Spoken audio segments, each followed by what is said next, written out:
At a time when it is increasingly common for mothers and fathers to go out to work in order to bring home money, the often fragile trust we place in those who care for our children becomes apparent.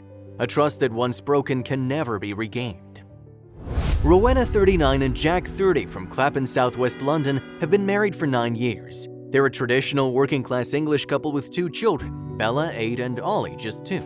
At first, Rowena was a stay-at-home mom and cared for her children while her husband worked, but when little Ollie was born in May 2011, the couple had just started their own heating installation business and she needed to get back to work to help her husband run the business. So they decided to look for someone who could take care of their young son while they worked. For a short time, Ollie was left in the care of his 2 grandmothers, but as the weeks went by, the couple realized they needed the help of a younger, more experienced caregiver. And after asking for help at their daughter's school, they seemed to have found a solution to their problem. One of the mothers at their daughter Bella's school was looking for a job and seemed the ideal candidate to take care of little Ollie.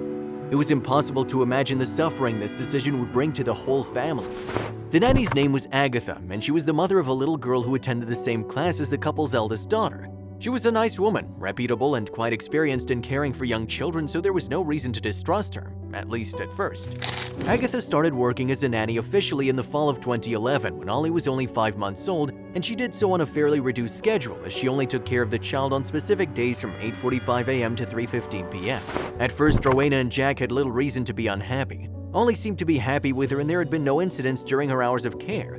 However, as time went on, Rowena began to see strange things in Agatha's behavior that made her uneasy and made her fear for her son's safety.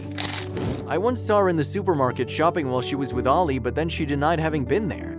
The distraught mother explained to the news channel with whom she and her husband agreed to do full reporting explaining her terrifying story. But that wouldn't be the most disturbing thing of all. In early 2012, while at work with her husband, Rowena received a strange phone call from a neighbor who lived across the street from her home. What the woman told her made her heart stop all at once. The neighbor told her that she had seen a baby abandoned inside her car outside her house for a long time and that she was worried it was her little Ollie. "It seemed to me that the person who was in charge of him was your nanny, but now she's gone and I'm worried about that child being out there all alone. Anything could happen to him.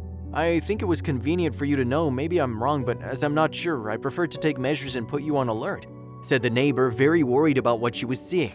Understandably worried, Rowena ran to check what her neighbor had told her. However, when she got there approximately 15 minutes after receiving the call, there was no one outside the house.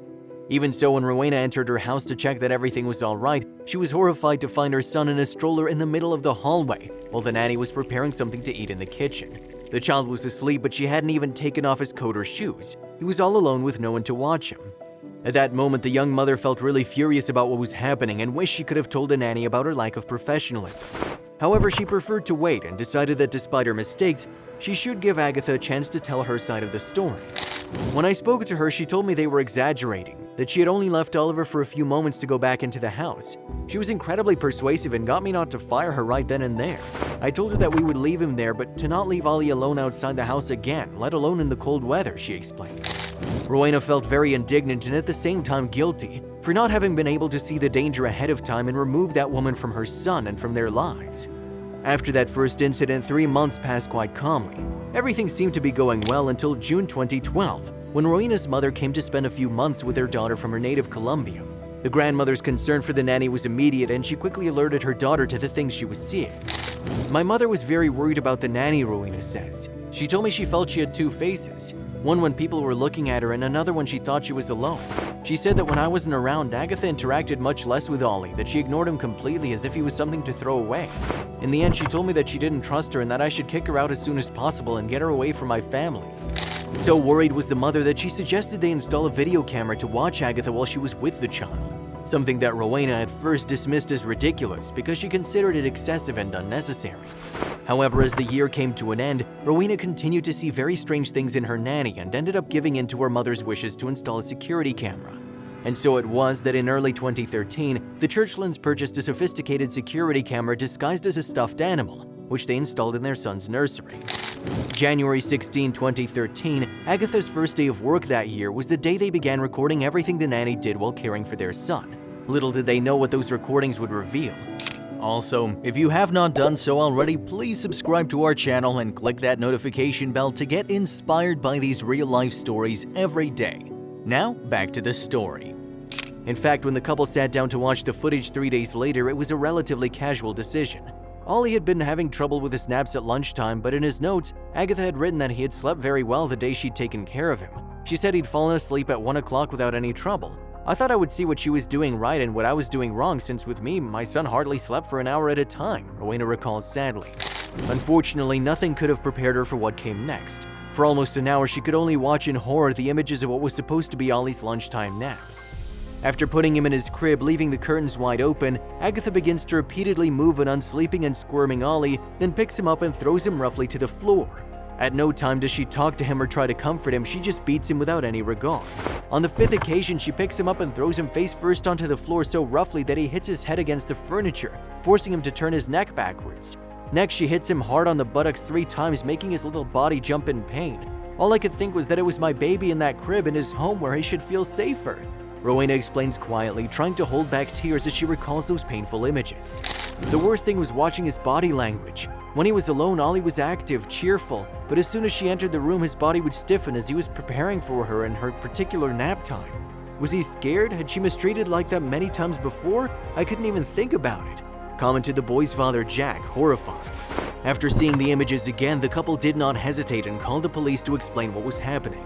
After that, they decided to send Agatha a text message telling her not to come to her shift the following week, but would not give her any more information or offer any kind of explanation.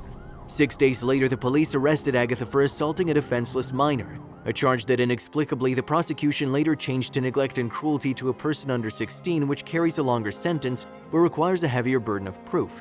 We were relieved that they took it so seriously, although we would have given anything not to be in this situation, says Rowena. The case was scheduled for October at Southwark Crown Court, and with no contact from the Crown Prosecution Service in the interim, the Churchlands could only drift through the days. Meanwhile, Rowena still had to see her former employee every day at the school gate as they have daughters in the same class. It was incredibly difficult to be around that woman and have to dissemble for the sake of the children, she says. My oldest daughter Bella was incredibly happy at school and it was unfair to make her suffer. I couldn't lose control. I had to keep my composure at all times for her and my family, Rowena says with anger in her voice. At home, Mrs. Churchland was haunted by what had happened. There were nights when everyone was asleep and she would go down to the living room so she could cry without being overheard. The waiting went on forever, but finally, after many months of uncertainty, the trial date arrived. However, the judicial process that took place left them dismayed. The only witness called by the Crown was the police officer who took our initial statement. Neither Jack nor I were invited to testify, although we were willing to do so. Agatha, however, was able to testify in her defense. It's totally unfair, I don't understand it, says the mother with total indignation. When Agatha was called to testify before the judge, she admitted that she had lost her temper and had treated Ollie the wrong way. But she tried to apologize, saying that at the time she was very stressed because her mother was seriously ill and was coping very badly. The issue for the jury, as Judge Martin Beddoe in charge of the case made clear, was therefore that although it appeared that Agatha accepted that she had assaulted Ollie, she should not be charged with assault but with cruelty under the Children and Young Persons Act. Accordingly, the jury had to decide whether she had assaulted him deliberately or willfully, and whether she had done so in a way that was likely to cause Ollie unnecessary suffering or permanently damage his health. Neither option seemed clear. The verdict? Not guilty, as could be expected. This meant that although Agatha had admitted in court that she'd thrown and beaten a helpless 5-month-old child, she was not guilty according to the law because she hadn't been charged with assault, and could therefore not be charged with this crime using the same evidence. It was a real injustice that left the Churchlands devastated. Rowena and Jack felt very let down by the prosecution, abandoned. We and our son were supposed to be the victims, but we didn't seem to exist. No one told us about their plans, says Rowena very angrily, recalling the moment they heard the sentence that let the nanny go free. So dismayed were they that a few weeks after the court ruling, they arranged a meeting with the state attorney's office that took place in January of that same year, after which in an email, senior prosecutor Claire Holder acknowledged the need for the state attorney's office to review its approach to meeting with victims. After that, they also wanted to send a formal letter of complaint about the DA's handling of the case to request a review, which unfortunately they are still waiting for a response for. Still, despite the disastrous outcome of his trial, the Churchlands still have one consolation. Ollie, now a happy, lively boy about to turn 3, doesn't seem to have suffered any lasting trauma. He probably has no memory of what happened, and his parents are breathing a sigh of relief. Rowena admits, however, that arranging his care had proved emotionally fraught. Ollie now goes to a local daycare center and seems very happy there, but of course I worry about him and still feel guilty, confesses the mother, visibly affected by the memory of a story she can never forget. I feel that one day when he's old enough to understand, I need to apologize to Ollie for what happened. As a parent, all you want to do is keep your children safe, and if you feel like you failed at that, it's the worst feeling in the world, she concluded. The concern and pain of this family is a sentiment with which all parents in the country and probably the world will deeply agree. The happiness of our children is the most important thing, and ensuring their protection should be a priority in all areas of a country's governance, including the judiciary and its various governing bodies. This story reveals to us that there is still much work to be done and that unfortunately, danger can be hidden anywhere or in anyone.